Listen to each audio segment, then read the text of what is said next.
Oh guys, flex ko nga pala tong prutas daw to guys, pero hindi ko alam kung anong pangalan. Pero parang may nakita ako, ang tawag nila nito, snake fruit daw. Pero hindi pa ako nakatikim nito, tikman natin kung anong lasa to.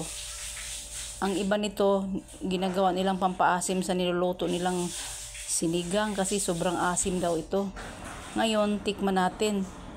Tingnan natin kung anong porma. Oh guys, ito na nga yung kanyang laman oh. Ngayon, tikman natin. So guys, ito na tinikman na nga natin. Sobrang asim nga pala talaga. Grabe. Hindi ko kaya yung asim niya. Mahilig naman ako sa maasim, pero itong asim na to, hindi ko kaya yung asim niya. Talagang yung mukha natin ito, hindi mapinta pag kumain tayo nito. Ito daw, maganda daw to sa mga may mataas na BP. Mampababa daw to ng BP guys. Oh, ito na yun oh. Okay mga idol. Thank you for watching.